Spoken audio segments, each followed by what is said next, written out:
In this video, I'm going to be skipping the specs and focusing on the real-world differences after switching from my beloved iPhone 11 Pro Max to the S20 Ultra for 1 week. And I have to say that there are 2 specific reasons that make me really want to stay using the Samsung and finally ditch Apple, which I'll talk about in just a bit. This was the first phone that I used a case on in many years. I hate using cases because it covers up the amazing build quality and makes them much thicker and heavier. Unfortunately, even though the S20 Ultra is both taller and thicker than the 11 Pro Max, the camera bump is even thicker, and not only does the phone sit really crooked on a desk, but holding in my hands, my finger kept being cut into by the camera module, which doesn't happen with my iPhone or the Note 10 Plus. It was also pretty much impossible not to get fingerprints on the camera while holding it horizontally, which isn't an issue with most new phones. Did I get used to the large size?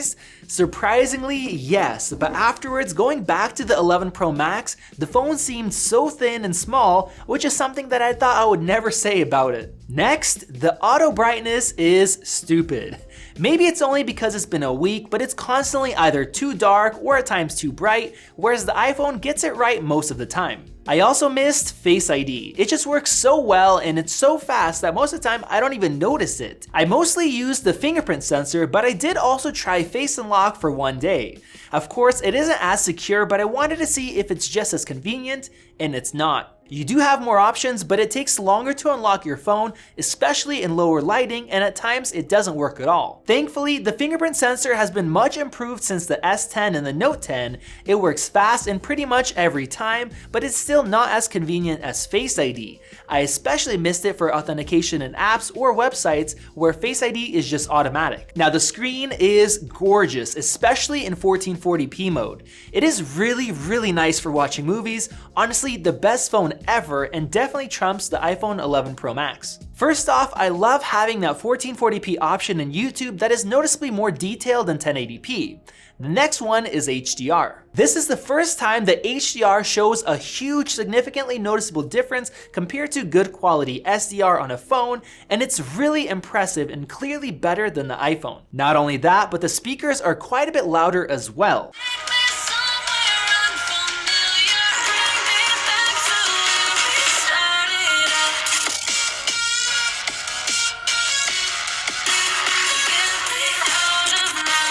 I'm glad that Samsung has really stepped up its speaker game in the last 2 years.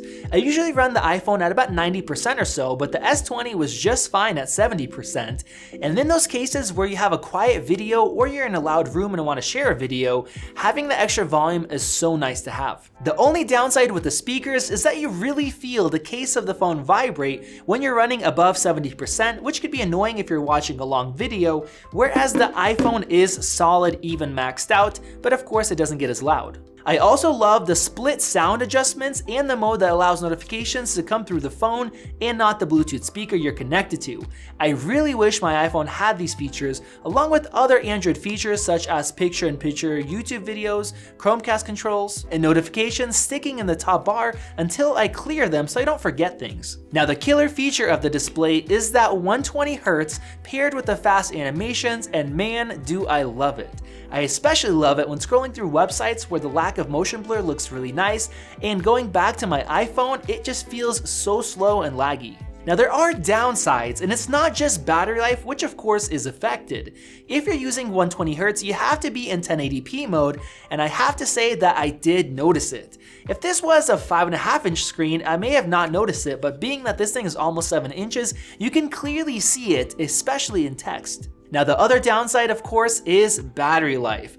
This is the first time in a while where I've had to top off every evening, which I've only had to do on my Pro Max if I forgot to charge it the night before. I would have to say that for my usage pattern and my background apps, it's a difference of about 2 hours of screen on time in the 120Hz mode, and that's using the default optimized power mode and without the always on display. If you've never experienced the freedom of not having to worry about your battery life that the iPhone 11 Pro Max offers, then you might not understand it, but it is amazing, and going back to having to top off throughout the day or in the evening is a bigger deal than I expected. Once I knew that I had to top off the phone anyways, I switched to high performance mode and I turned on the always on display, which is a feature I personally really like and I wish that my iPhone had, even if it would use extra battery. I really wish that Samsung had the ProMotion tech of the iPad Pro, where it could jump from 120Hz down to 60 or even down to 24Hz depending on what you're doing, which really helps save battery life.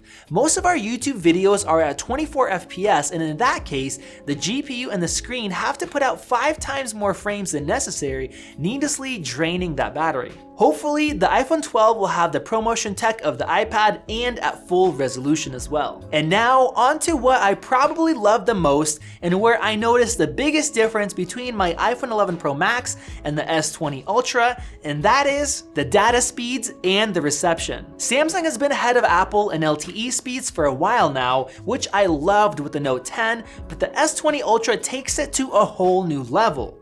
Now, it does depend on what provider you use and where you live, but I use T-Mobile and they have the sub-6 5G across the US. This isn't the millimeter wave, insanely fast 5G, but one that penetrates buildings better. I often got 1 or 2 bars more with the S20, which is great, but what's even better is the speeds, which were routinely 2 to 3 times faster than my iPhone. During this testing, I got my fastest speed I have ever seen on my iPhone, which was 65 megabits per second download, but in that same scenario, the S20 got 162, and the download speed was 49 instead of 19.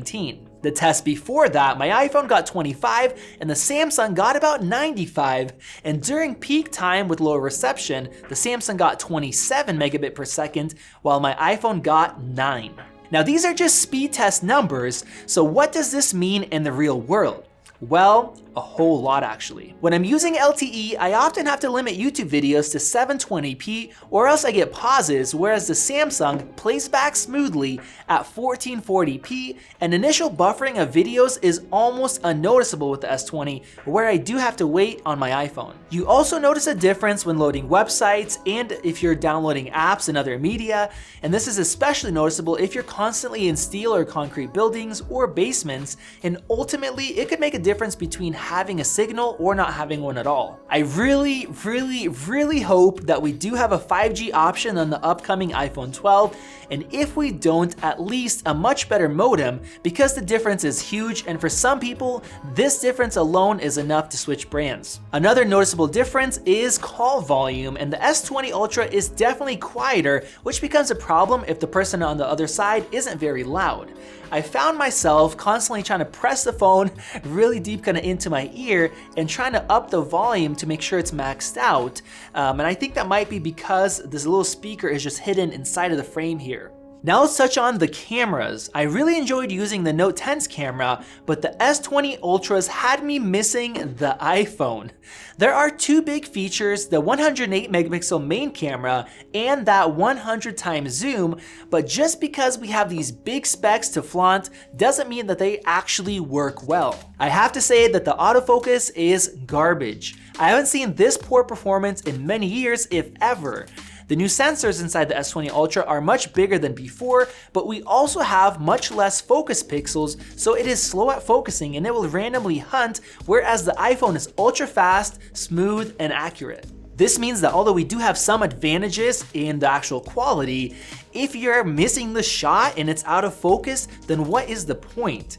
Now in good lighting, I love the 48 megapixel zoom lens, which has so much more detail, but because it lets in so much less light at f3.7, in medium and low lighting, the quality is worse than Apple's 12 megapixel 2x zoom cropped in, which is effectively a 6 megapixel image. There are also major limitations for portrait shots and for video, and after testing the 8K video, I have to say that it's just a marketing tactic, and in many cases the iPhone's 4K video looks better than this 8K. There's so much more to talk about in terms of camera performance, both good and bad, so I'm gonna have to save that for the full detailed S20 Ultra review, so make sure that you guys are subscribed. Now the other thing that I absolutely loved and what made me want to switch brands is the RAM. With the 11 Pro, I often try to reopen something I was doing say a half hour ago and I find it closed and has to relaunch. This is so annoying, especially for apps where you have a video open or a document. Not once did I have this issue with the S20. I routinely opened apps the next day and everything was as I left it. At one point I had 18 apps running and I opened the oldest one in the list, which was Vainglory, and it was right as I left it 18 hours ago. Apple, please stop barely bumping up your RAM, especially if you're adding more software features that uses more of it. So overall, how was the experience switching over, and will I stay with the Samsung? Honestly, it was great. Definitely more positive than negative, and I do wish I could switch, but I can't. The iPhone is good hardware-wise, but it's the software that really sells it. I missed iMessage and other things like AirPlay, which is better than Chromecast. I miss controlling my Apple TV, AirDrop, continuity, and of course my Apple Watch, which I love. I found that some software things just didn't work as well, like voice recognition for texting, and I really missed having Siri being able to read my messages out loud and allowing me to reply hands-free. These are the things that still hold a lot of people to the iPhone, but if Apple doesn't keep innovating and trying to keep up with things like RAM, 5G, and having faster refresh rates on the screen, then I may have to take the plunge and move over to Android.